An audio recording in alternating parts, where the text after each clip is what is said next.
Welcome and thanks for tuning in to the Dream is Real podcast. This is a place if you're looking to buy, sell, or invest in New York real estate. Before we get started, make sure that you like, share, subscribe, turn on your notifications. Don't want you to miss a thing as we continue to bring you great episodes. Today is no different. I'm here with Tony Payne, investor and entrepreneur. Tony, thanks for joining us today. Thank you, man. Thanks for having me. Yeah, it's a treat to have you here because we often talk to professionals within the real estate space that, fill roles, on the attorney side, on the title side. You are both an entrepreneur and investor, and there's a lot of folks out there that are wanting to leverage real estate for legacy and lifestyle, and that's exactly what you've done. Exactly, man. Awesome. So let's back up a little bit, even maybe before your success, and learn a little bit about you. How did you, get into wanting to run your own businesses, and then we'll kind of get into how you got into real estate altogether? Well, for starters, since I was a kid, I love cars, and real estate really opened up a gateway for me to earn income, and be able to purchase these cars, so. Right. So you are the owner of a limousine company, and also, which I find very cool, is an exotic car rental company. Is that right? Yeah. So. Hence the Lamborghini shirt. So if I want to drive out of here in a Lamborghini, you can make that happen. No, see, I provide vehicles that it comes with drivers. So okay. Got it. So years ago, I had. I can't be trusted with a Lamborghini. Yeah, a lot of people can't be trusted. To be honest with you, So years ago, I used to rent out for people to drive themselves. Great money, but it just comes with a lot of headache. It's not something I'm really into. So most of my vehicles come with drivers, birthday parties, commercials, movies. A lot of commercials, a lot of movies, things like that. Birthday parties. Awesome. So how did you get into that space? I just enjoy seeing kids happy. So like in the trunk of my Lambo right now, you open the trunk, there's a whole bunch of kids' toys in there. And anytime I'm driving and I see a kid's face, I usually stop, pull over, let them see it. It doesn't matter how late I am. Very cool. Just make it happen, Very cool. So on the real estate side, you're an investor.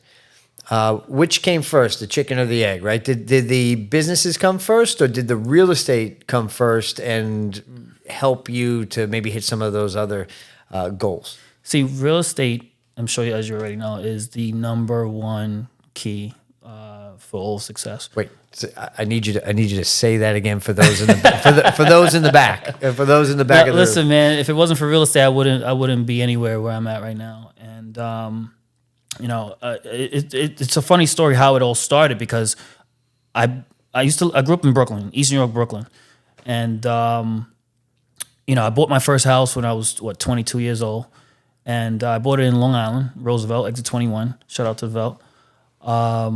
And I remember after the closing, got the key for the house, and I put it in the door. And as soon as I put it in the door, this guy was riding a bike, and he came by, and he's like, "Yo, man, you just bought this house?" I was like, "Yeah, man." I was all happy. And he's like, "Yo, my boy got shot right here." No. And I'm like, and I couldn't understand it because I'm from Brooklyn, so I'm thinking, sure, you're moving to Long Island. Yeah, you're moving to the burbs, man. I got grass. There's a picket fence, PVC fence, or whatever it is. Brooklyn, you don't have those things, and I just thought it was a better life. And not knowing that Long Island has its own hoods too, so. I started moving my stuff in. I didn't really move into the house because it was a little airy. Was that the plan initially? Was for you to move into the house? Yeah, correct. It was to move in. Wow. And just get out of Brooklyn. And I started moving all my stuff in.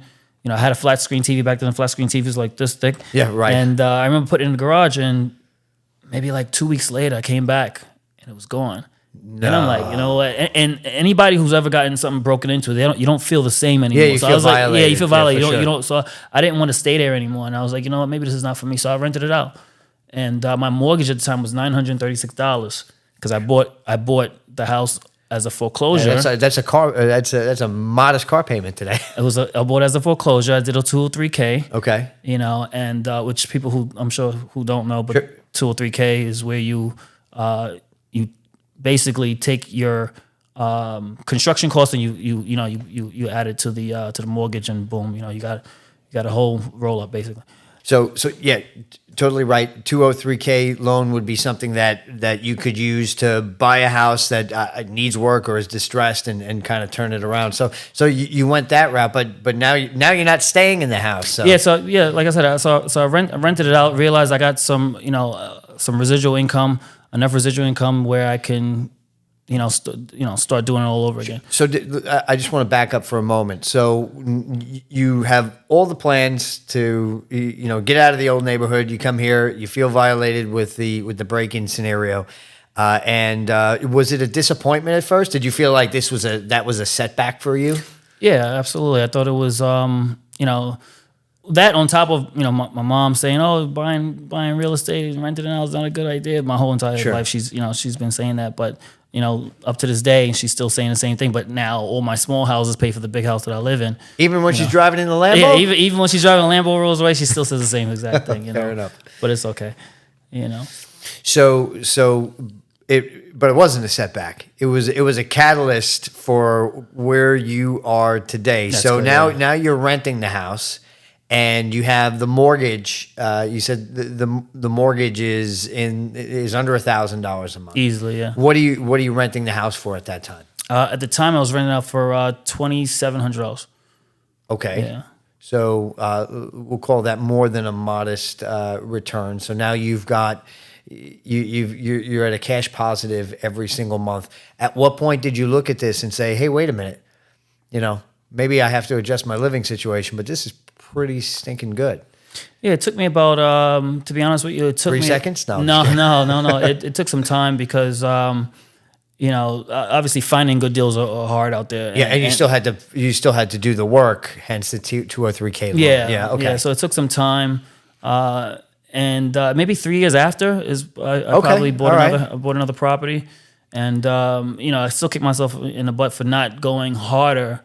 Because back then there was properties everywhere. I was seeing properties left and right that were good deals, and I kind of stayed away from them. It just maybe it's a little bit of a detour, but I think about those who are listening right now. We have a huge audience for folks that want to take on real estate investing. What you just said is profound, and it's not something that happens right away. A lot of times you've got to be able to, and 3 years in the grand scheme of things is not a long time, but you've got to be able to endure that and make the decisions and assess.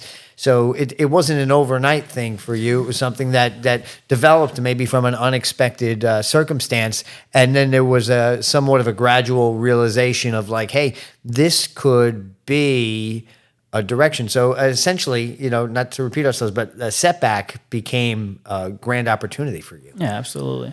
And a lot of times, here's the thing also is, sometimes when you're looking at other people as investors and seeing what they're doing, it makes you feel as though you're not doing enough, especially now with the, Instagram and social media. Sure.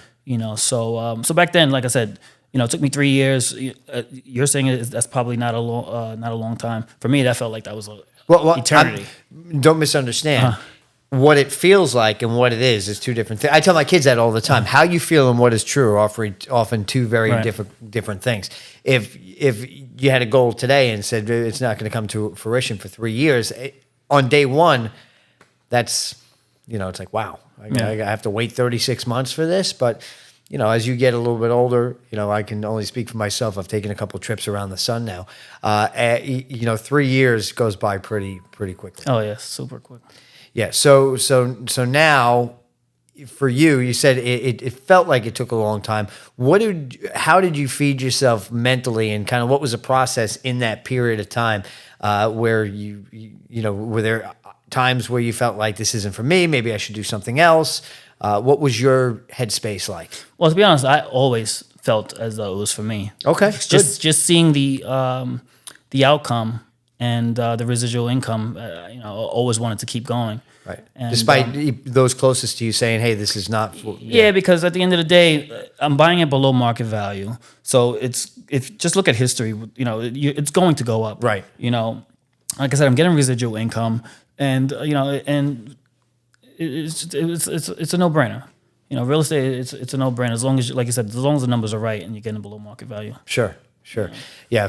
We say that a lot here. It's not a matter of whether it's a good time to buy. It's whether you are able to time it and get the right value at the right time and the right price. And that happens in any market, really, because there's always opportunities out there, but you've got to have the stones, so to speak, to just to go for it when you do it. So how do you, when you look at a property now, and we're kind of jumping ahead a little bit, what are some of the things that you look for that you say, hey, this is a good value? So, and I can only speak for myself. Sure.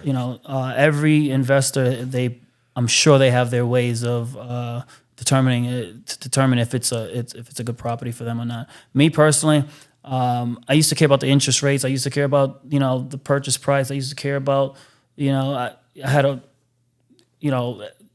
plethora of things that I looked at. Right now, I really don't care about the interest rate. And, as long as the numbers make sense. So, right.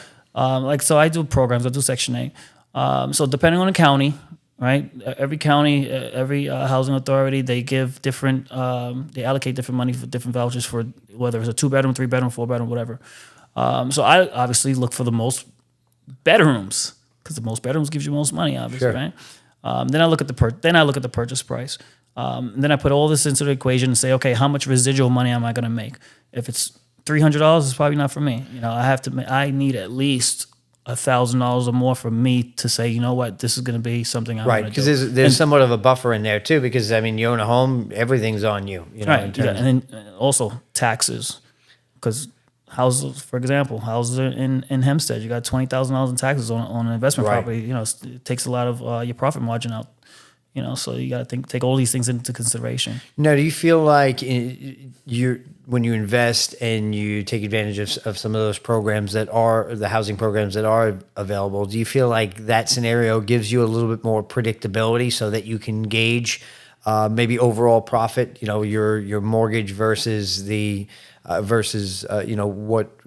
what you're getting for the rental of the home? What do you mean? So I'm trying to understand if like the Section 8 program has kind of set rates that you can expect to stay within, so that makes it whereas regular rental rates will fluctuate, Yeah. right? Yeah, you know what? This is all public information, so you could just go online and whatever county it is. Again, the United States is broken up into several, a whole bunch of counties. So whatever county it is, just go into the website and see, hey, what's the Section 8 voucher or housing voucher for, Gwinnett County or Dade County, whatever it is, and they'll tell you, listen, this without utilities, and then that way you have an idea and you're able to do your due diligence Sure. and figure out if it's going to make sense for you. Got it. And you got your mortgage calculator. You just you have everything online. Right, everything's right there. Okay, so give us kind of an ascent of your purchases. How did you go from one home that you weren't expecting to rent to, you said 3 years later, getting another property, to as much as you would be willing to share?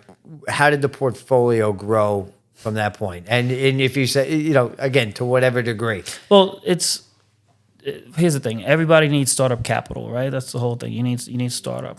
The good thing is, as long as you have, in this country, right, all you need is good credit and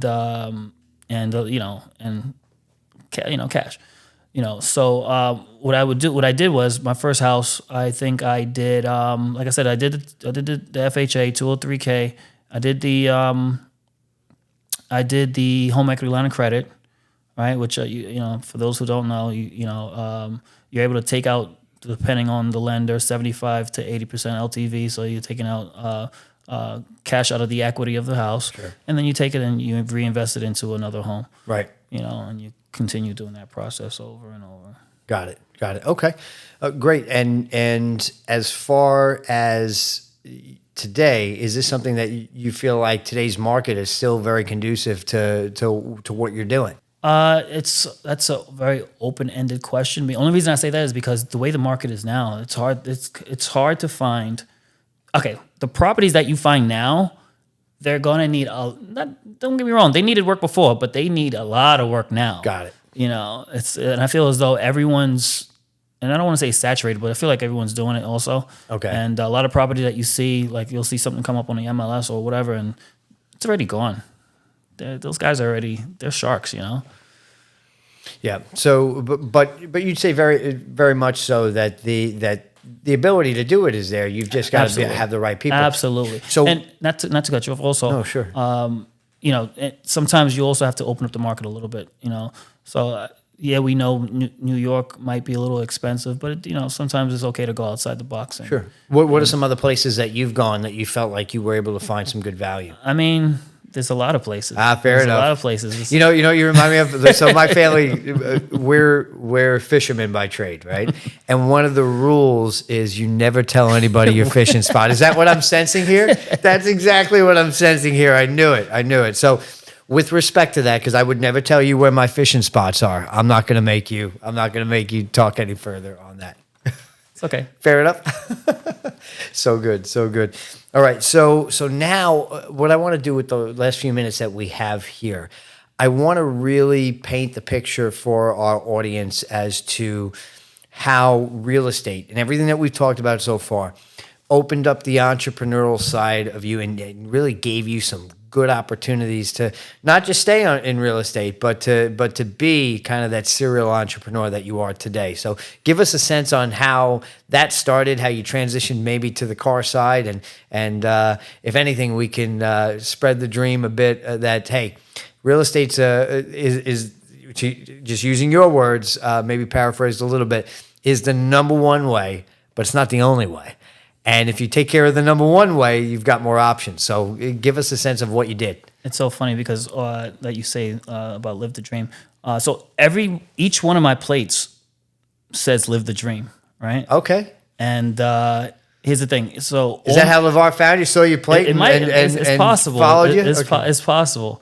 You know, so every one of my plates they paid for all spelled differently because every one of my cars represent another investment property that I've done. Okay. So they all have a special meaning to me, you know. So I could look at a car and be like, I remember when I bought that back in X, Y, and Z that is tied to X, Y, and Z property. So let me get this straight. You are taking your real estate investments, and maybe not a one-to-one, but a lot of your vehicles are tied to specific properties. Correct. So like for example, so I didn't want to be the black urban kid that has a car without a house because that's like the stigma in the hood, right? So I always would first purchase, like for example, right now I want to buy a car, but I'm not going to allow myself to take that money and buy a car. I got to buy a house that's going to pay for the car. Right. So right now I'm back on it again, looking for a property that's going to pay for this particular vehicle that I'm looking to purchase within the next couple months. You know. Awesome. So what advice would you give to someone out there listening to this saying, man, that's what I want. That is what I want. Well, besides where to go. The number one advice is to, like they always say, have your assets pay for your liabilities. You know, cars are depreciating in value, so I don't encourage anyone to just take their money and purchase a car and say I'm going to rent it out or I'm going to do X, Y, Z. You're working backwards. You know, right. For a fact, the car is going to get old. For a fact, the car is going to break down. For a fact, it's going to depreciate. Those are just facts, right? Let's look at the history, right? So, like I said, you purchase the real estate. The real estate's going to go up. Again, look at history, right? And you're going to get residual income that's going to be able to pay for this this liability that you have. And at the same time, you get to enjoy it and have fun. Got it. So your perspective is get the assets first that are going to pay for it, and then you have. And then you can go for some of the other opportunities. Any other areas or industries, again, to the degree that you would share, that you feel like are good to follow that model with? I mean, you've chosen vehicles. You said when you were younger, cars were always your thing. But do you feel like there's some opportunities out there that maybe you could share in some other industries? That I can share? Yeah, or just if you look at the market, obviously you're very savvy when it comes to investing and then transitioning into other forms of entrepreneurship. Do you feel like there are some good markets or opportunities out there that you? There's many opportunities out there, and I think as long as you stick to the foundation and as long as you're buying low and selling high, right? That's really what it boils down to. And real estate falls into that same category, because you're buying below market and it's going to go up, Do you stay solely with rentals, or are you also I'll just use the word flipping. Flipper, Yeah. No, I don't flip. I would love to. There's a lot of things I would love to do, but I just don't see the benefit for me personally. Okay. Because money, once you get the money, what do you do with it? Right. Like what is money? Money doesn't do anything unless it's making money for you, unless it's doing something. So you're more of the ilk of obtaining the asset, allowing that asset to be a long-term, let's call it a passive income stream. Correct. I just need income. I just need to buy income. Right. That's really what it boils down to. Right. Awesome. Well, I think what you're bringing to the table here is tremendous. I think it's part very much of the dream of real estate, leveraging it for legacy. Is there anything that you personally? What's cool about this is a lot of times people come on the show and it's like, oh yeah, follow me on this website, or invite me in to inspect your home, or let me be your title company. For you, you're just out there doing it. Do you ever do like workshops or anything like that? No, I don't. They called me to talk to the kids. It's in my old neighborhood. I've done that a couple times. I haven't done workshops or podcasts. I did this because of Lamar. But it's not really my thing. Sometimes I mentor. I have a couple students that I mentor on a 1-to-1. So let's close on that, because I think what you are bringing to the table is so key. It's not just about acquiring the assets, not just about, the personal success, the number of zeros in your bank account. You mentioned right at the beginning of this how you've got a bunch of toys in the truck of your Lambo. You see a kid go, I think about my sons. If they see a Lambo coming down the block, I don't have a Lamborghini. So they'll be like, Dad, look at this. What does it mean to you to be in the position to be able to give back, either with encouragement or from a mentorship opportunity? And where do you see that in your future as well? You know what it is? Growing up, like, for example, I don't want to digress, but sometimes I remember growing up, you see somebody with a nice car and you kind of want to know, what is it? What do you do? Right. And I remember the majority of people, they would just look straight, they're not even, you're like, hey, nice car. And they're just like, so I never wanted to be that person. Sure. And I'm willing to tell anyone, listen, this is what worked for me. There's a million different ways to make money. There's stocks, there's bonds, there's this, there's that. But I can tell you what works for me. And the formula, right? The foundation is usually the same, right? It's the credit. You got to work on your credit. You got to work on yourself. You got to work on your goals. You got to be able to set realistic goals. Give yourself a deadline. These are the things that just the foundation. Just things that are gonna help you. And I have a lot of my students that, like, for example, they're like, oh, I can't, I don't know where to start, or I want this and I want that. I was like, listen, just start with small goals. Whether it's, I don't know, if you don't make up your bed every day, make up your bed for 30 days straight. Just condition your mind to say that you can do it. Start somewhere first. Right. Right. A lot of that, I believe, is proving to yourself that you can be consistent. Right. And then once that consistency takes place and you develop that discipline, it can be applied at the micro level or at the level where you're talking about. It's funny because I had my college professor. He used to walk around the shop class and he used to scream, "Mental calisthenics, mental." And I always remember that. It's just something that, like you said, you have to be able to condition your mind. That's where it starts first. Awesome, man. Awesome. Well, anything in particular that you want to promote? Of course, man. Of course. Go. First and foremost, I want to shout out Royalty Rentals NY. Follow me on Instagram. Okay. Phone number 718-812-2182. Listen, we service tri-state area, Long Island, Manhattan, Pennsylvania. All right. And what when you say rentals, what exactly are you delivering? Well, listen, like I said, proms, weddings, sweet 16s, bar mitzvahs, bat mitzvahs, everything. Whether it could be a commercial, movie, whatever. We're here. Right. So you're bringing Yeah. type of vehicle you need, right? Yeah, everything. Yeah, everything. So Cars, planes, helicopters, everything you want. you're out there and you want a helicopter, you're the guy that can make it I happen. can make it happen, 100%. Tremendous. Awesome. Well, thanks so much for joining us today. Thank you as well for tuning in to The Dream is Real. If you want to follow us, you can do so on Instagram and TikTok at Dream Select Realty, on X at Dream Select Homes. If you want to be part of this program, you can just email us at hometeam@dreamselectrealty.com. Like, share, subscribe, keep watching, and we'll see you soon. Remember, the dream is real.